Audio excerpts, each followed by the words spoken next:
శ్రీమాత్రే నమః. నమస్కారం. భాద్రపద మాసం వచ్చేసింది. భాద్రపదం అనగానే మనకేం గుర్తుకొస్తుంది? ఆ ఎలుక మీద ఉన్నటువంటి వినాయకుడు, దండాలయ్య ఆ గణపతికి వచ్చేస్తుంది. ఆ స్వామివారికి పిల్లలకి అందరికీ ఏం గుర్తుకొస్తుంది? కుడుములు, ఉండ్రాళ్ళు, లడ్లు ఇవే గుర్తుకొస్తాయి. క్లే గణేష, తర్వాత మట్టి గణపతి లేదా విగ్రహాలు, మండపారాధనలు, ఎక్కడ చూసినా పండగ వాతావరణమే. పండగనే, గణపతి వచ్చేసారంటే పండగ తీసుకొచ్చేస్తున్నాడని ఒక పేరు. అలాంటి భాద్రపద మాసంలో ఎంత అద్భుతమైనటువంటి మాసం తెలుసా?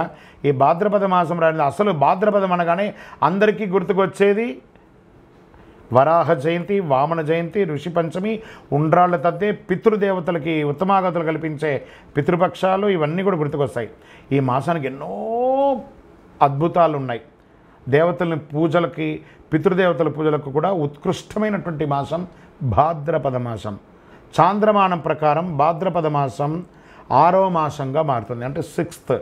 ఈ మాసంలోని పౌర్ణమి తిథి నాడు చంద్రుడు పూర్వభాద్ర నక్షత్రం సమీపంలో కానీ ఉత్తరాభాద్ర నక్షత్రం సమీపంలో కానీ ఉండడం వల్ల ఈ మాసానికి భాద్రపద మాసం అని పేరు వచ్చింది.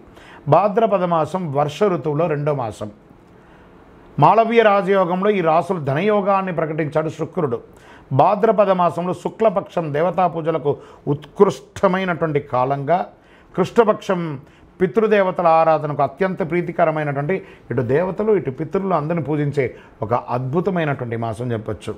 దుష్ట శిక్షణ, శిష్టరక్షణ కొరకు శ్రీ మహావిష్ణువు దశావతారాలు ధరించినట్టు అందరికీ తెలిసిన విషయమే. అందులో అట్టి దశావతారంలో 3వ అవతారమైనటువంటి వరాహ అవతారాన్ని శ్రీమన్నారాయణుడు భాద్రపద మాసంలో దుష్ట శిక్షణ కోసం తీసుకొచ్చారు. ఇంత అద్భుతమైనటువంటి మాసం.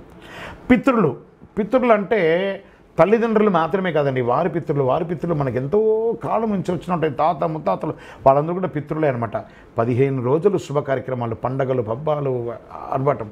దాని తర్వాత మహాలయ పక్షం, పితృలు ఇవన్నీ చేస్తున్నాను చూస్తారా. అందుకే ఈ యొక్క భాద్రపద మాసానికి చాలా ఉన్నతమైనటువంటి ఒక పేరుంది. ఈ నెలలో ముహూర్తాలు ఉండవు, కానీ పూజలు ఉంటాయి. విజయోస్తు.